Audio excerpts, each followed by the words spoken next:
Nagsimula ang pelikula sa kalagitnaan ng gabi, kung saan dalawang lalaki ang bumisita sa opisina ng FBI sa San Francisco. Pinahinto sila ng isang security guard at humingi ng ID, ngunit ipinakita ng isa ang kanyang badge, na nagpapakita na ang mga lalaking ito ay lokal na opisyal ng pulisya, sina Frank at Matthew. Dahil dito ay pinayagang makapasok ang dalawa, ngunit tila hindi sila bumisita doon para sa opisyal na tungkulin. Sa halip, pumasok sila sa isang silid na nakalaan lamang para sa mga otorisadong tauhan. Agad na sinet up ni Matthew ang kanyang laptop at nagsimulang mag-hack sa system ng FBI. Naghahanap sila ng isang taong may partikular na bone marrow sa hindi malamang dahilan. Naantala ang kanilang ginagawa noong may isang gwardya ang dumaan upang gampanan ang kanyang duty, ngunit nilapitan siya ni Frank mula sa likuran at tinutukan ng baril bago siya pinusasan. Pagkalipas ng ilang minutong paghahanap, sa wakas ay napunta sila sa isang lalaking nagngangalang Peter McCabe. Gayunpaman, si Peter pala ay isang kriminal na may mga kasong murder, manslaughter at assault. Kinabukasan, nakipag-usap si Officer Frank sa kanyang kapitan, kung saan nalaman niya na ang kriminal ay kasalukuyang nakakulong sa solitary confinement dahil sa pagbali niya ng binti ng isang bilanggo. Kahit na si Peter ay walang formal na edukasyon, ang kanyang IQ ay higit sa 150. Bukod dito, siya ay nakatakas ng 2 beses at napatay ang 2 pulis sa proseso. Sa pangalawang pagkakataon, sinunog niya sila ng buhay at ginamit ang kanilang mga ID upang lituhin ang mga pulis. Si Peter ay hindi lamang isang takas, siya ay isang napakatalinong sosyopat na mahilig makipaglaro sa isipan ng mga tao. Sa kabila ng lahat ng panganib sa seguridad, ang kapitan ay sumang-ayon na hayaan si Frank na makipagkita sa kriminal. Kalaunan, agad na pumunta si Frank sa interrogation room, kung saan si Peter ay nakatali sa isang upuan. Dito ay nabunyag ang tunay na pakay ni Frank sa kanyang pagbisita sa kriminal, dahil ang kanya palang 8 taong gulang na anak ay may leukemia.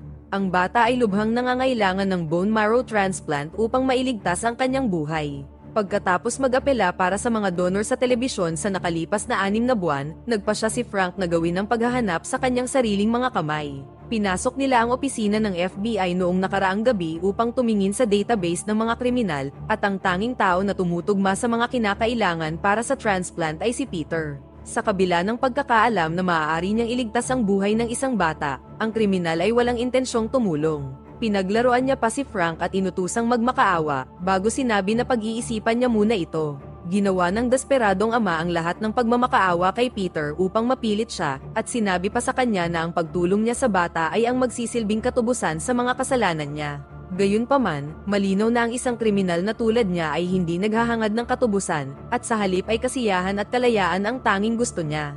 Kalaunan ay umalis na sa bilangguan si Frank at dumiretso sa ospital upang makita ang kanyang anak na si Matt.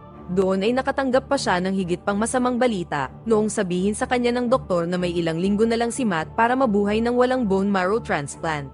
Hiniling niya kay Frank na ihanda ang sarili sa mga maaaring masamang mangyari, ngunit tumanggi itong makinig. Lumalabas na si Matt ay hindi alam na bumalik ang kanyang cancer, at nasabik siya sa bagong aviation book na iniregalo sa kanya ng kanyang ama at walang pag-aalala tungkol sa mundo.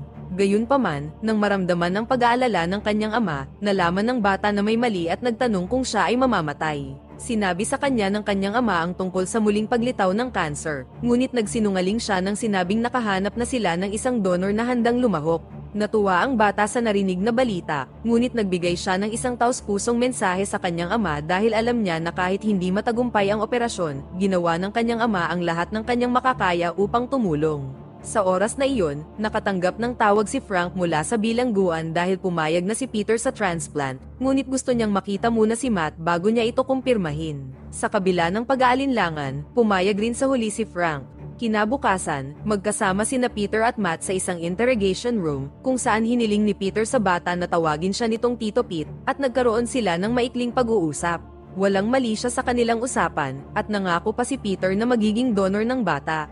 Ngunit nang tumakbo si Matt sa kanyang ama sa pagka-excite, ang kriminal ay inihayag ang kanyang maraming mga kahilingan kay Frank.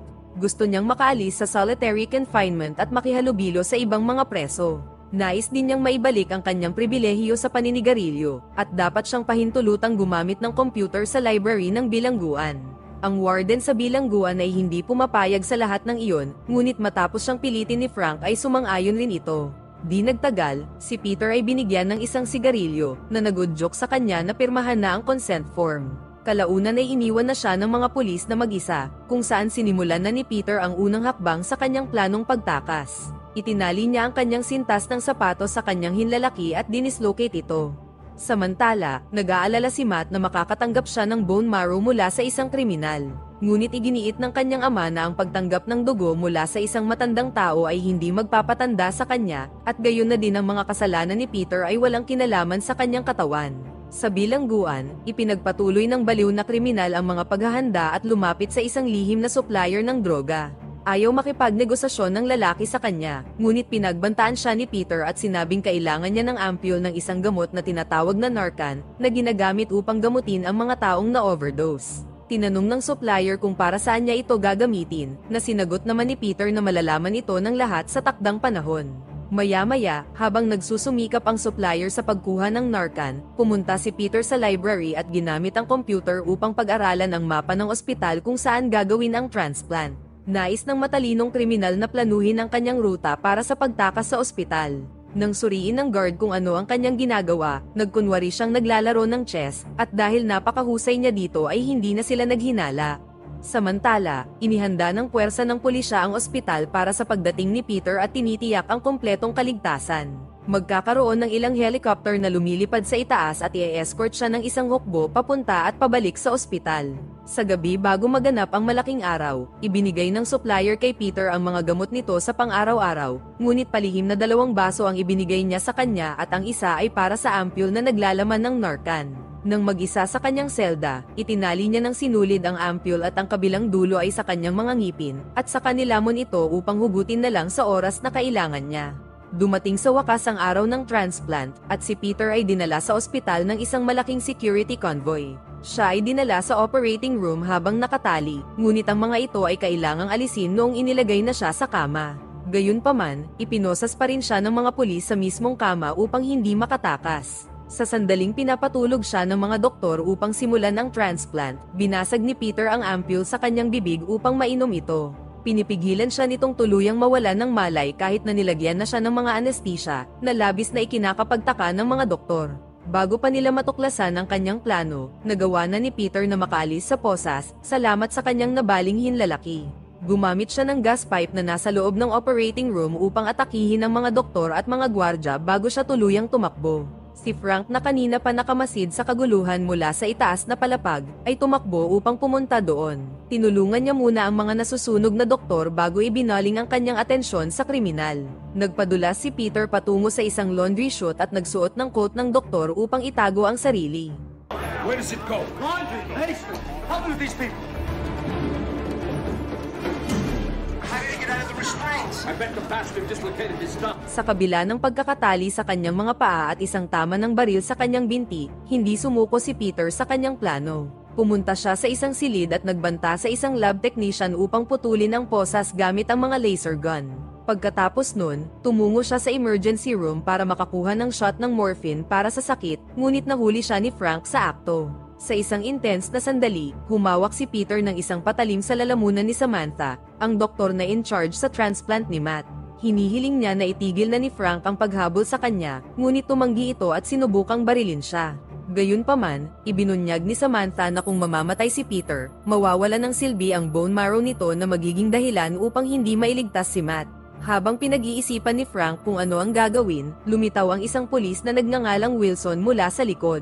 Itinutok niya ang kanyang baril kay Peter at hinihiling sa kanya na pakawalan ang doktor. Sa isang nakakapanik na sandali, ibinigay ni Frank ang kanyang baril kay Peter upang maipagtanggol niya ang kanyang sarili. Ang aksyon na ito ay nagpasiguro sa kanyang pag-alis mula sa puwersa ng pulisya, ngunit ang tanging inaalala niya ay ang pagliligtas sa kanyang anak. Di nagtagal, sila ay nauwi sa isang shootout kung saan napatay ni Peter ang isa pang pulis at nagawang masugatan ng malubha si Wilson bago siya tumakbo palayo. Nang dumating ang kapitan kasama ang kanyang team, pinagalitan niya si Frank dahil hinahayaan niyang mapatay ang ibang mga tao para sa buhay ng kanyang anak. Nagpahintulot ito upang iutos ng kapitan na ikulong ng sandali si Frank habang hindi pa natatapos ang sitwasyon kay Peter. Gayunpaman, noong sila ay nasa labas na ng ospital, itinulak niya ang mga pulis sa maraming mga reporter at agad na tumakas sakay ng motor.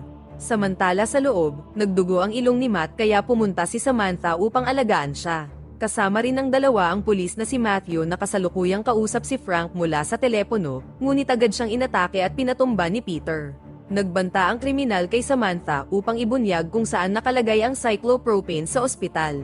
Nangako rin siya kay Matt na ibabalik ang doktor sa sandaling matulungan niya itong mahanap ang kanyang gusto. Samantala, puwersahang pumasok si Frank sa ospital at dumiretso sa anak para tingnan kung okay lang siya. Tinulungan niya rin si Matthew at nalaman niya na ang kriminal ay naghahanap ng propane. Ito ay nagbigay sa kanya ng ideya kung saan maaaring pumunta si Peter, kaya inutusan niya si Matthew na alagaan at bantayan ang bata bago siya umalis. Samantala, inutusan ni Peter si Samantha na maglagay ng 2 tangke ng propane sa isang bag at itinanong ang direksyon papunta sa electrical room. Pinaplano niyang pasabugin ang electrical room bilang isang distraksyon para makatakas ng hindi nahuhuli. Gayunpaman, bigla siyang inatake ni Samantha gamit ang tangke upang magawang makatakas sa kriminal. Nakasalubong niya si Frank sa hallway at sinabi sa kanya ang kinaroroonan ni Peter.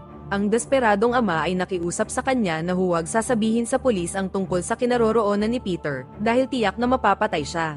Si Samantha ay medyo nag-aalangan, ngunit sa huli ay pumayag siya at umalis upang puntahan si Matt. Samantala, nakarating na si Peter sa electrical room at pinakalat ang propane sa buong silid, ngunit naabutan siya ni Frank sa labas. Tinutukan niya ito ng baril at nagbanta sa kanya, ngunit alam ni Peter na mayroon siyang kalamangan dahil hindi siya nito kayang patayin. Gamit ang isang sigarilyo, pinasabog ng kriminal ang electrical room na naging sanhi ng pagsara ng buong electrical system ng ospital kasama na ang mga ventilator at mga ilaw. Bilang resulta, inilipat ni Matthew si Matt sa lumang gusali ng ospital na pinagdurugtong sa pamamagitan ng isang tulay. Habang sinusubukang sundan sila, napansin ni Frank na si Peter ay lilipat din sa parehong gusali nang makita siyang tumawid sa itaas ng tulay. Pagkatapos umakyat sa bakod, tinangka niyang pumasok sa pinto, ngunit tinutukan siya ng ilaw ng mga pulis at sinimulang paputukan. Gayunpaman, niligtas siya ni Frank mula sa kabilang gusali sa pamamagitan ng pagbaril sa ilaw na ginagamit ng mga pulis upang makita si Peter. Di nagtagal, ang SWAT team ay malapit nang pumasok sa lumang gusali, ibig sabihin ay hindi na magtatagal bago mahuli o mapatay si Peter. Upang makakuha ng kontrol sa mga gwardya, ginawa niyang hostage ang kanilang team leader. Ito ay nagpahintulot sa kanya na ma-access ang control room na ginamit niya upang ilagay ang buong ospital sa lockdown sa pamamagitan ng pagsasara ng lahat ng mga pinto. Samantala, si Samantha ay sinabihan na ang bata ay lubhang nangangailangan ng isang doktor kaya kailangan niyang makapunta sa lumang gusali sa lalong madaling panahon. Nang malaman ito ni Frank ay agad siyang kumilos at itinago niya si Samantha mula sa lahat at dinala siya sa kabilang gusali. Ang kinilos niyang kabayanihang ito ay nakakuha ng appreciation mula kay Peter na nanunood sa kanila mula sa mga CCTV. Pagkatapos silang papasukin, inutusan ni Frank si Samantha na puntahan na si Matt, habang si Peter naman ay sinimulan na ang kanyang susunod na hakbang sa kanyang plano.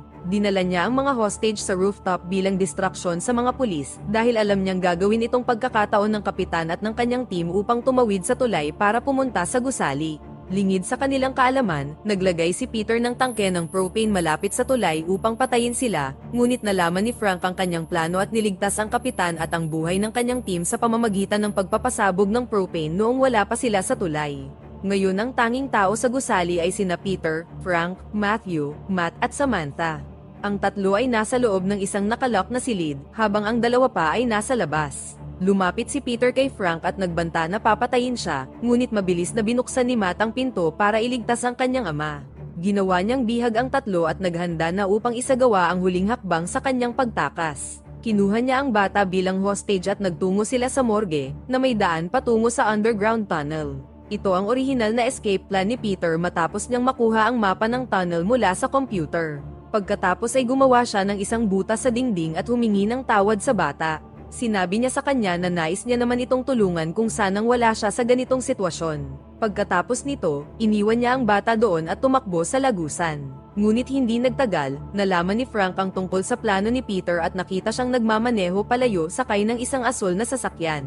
Upang masundan siya, nagnakaw si Frank ng police car at ginamit ang ID ng pulis para humingi ng tulong mula sa control room. Pagkatapos ng ilang minutong pagsunod sa kriminal, sa wakas ay nakita ni Frank na patungo ito sa isang tulay. Nagbigay ito sa kanya ng ideya, at nakipag-ugnayan siya sa operator ng tulay sa pamamagitan ng intercom system sa police car. Samantala, nakarating sa kapitan ang balita tungkol sa tangkang pagtakas ng kriminal, kaya mabilis siyang sumakay ng isang chopper kasama ang isang sniper. Sa kabilang banda, napagtanto ni Peter na siya ay sinusundan at pinabilis ang kanyang sasakyan. Ngunit sa kanyang pagkadismaya, naisara na ng operator ang lahat ng labasan. Pagkatapos ng mahabang paghahabol, sa wakas ay na-corner ni Frank ang kriminal sa tulay, ngunit hawak pa rin ni Peter ang baril na ninakaw niya mula sa isang pulis. Habang nakatutok kay Frank, biglang dumating ang chopper na sakay ang kapitan at isang sniper, at ginamit ni Peter ang pagkakataong ito para gumawa ng kaguluhan at binaril ang chopper. Gumanti ng putok ang sniper, ngunit biglang tumalon si Frank sa harap ni Peter upang saluhin ang bala at natamaan siya sa balikat. Ito ay nagbigay muli ng pagkakataon kay Peter na tumakas at sinubukan niyang tumalon sa tulay, ngunit binaril ni Frank ang kanyang binti na naging dahilan upang mahulog siya sa ilog. Sa kanyang natitirang lakas, tumalon si Frank sa tubig at nagawang mailigtas si Peter sa tamang oras. Pagkatapos ng lahat ng ito, ang sugatang si Peter ay dinala pabalik sa ospital sakay ng ambulansya. Alam niya na siya ay maaaring mamatay sa kanyang mga pinsala, at sa wakas ay sumang-ayon sa transplant. Sa ospital, pinamunuan ni Samantha ang isang komplikadong operasyon. Inilabas nila ang mga kinakailangang stem cells mula sa spinal cord ni Peter at inilipat ang mga ito kay Matt. Sa kabutihang palad, matagumpay ang buong operasyon at nabawi ng bata ang kanyang buhay. Sa kabilang banda, si Peter naman ay mukhang nahihirapan sa kanyang recovery. Siya ay nakakulong sa loob ng isang glass box sa ospital na binabantayan ng isang pulis mula sa labas. Pagkatapos ng routine check-up, ipinatawag ni Peter ang opisyal. Ang kriminal ay tila nahihirapan at halos hindi makapagsalita, ngunit pinalapit niya ang pulis upang itanong ang kalagayan ni Matt. Binanggit ng opisyal sa kanya na maayos na si Matt, ngunit sa sandaling iyon ay ninakaw ni Peter ang baril ng pulis. Nagtapos ang pelikula noong itanong niya sa pulis kung anong klaseng sasakyan ang mayroon siya.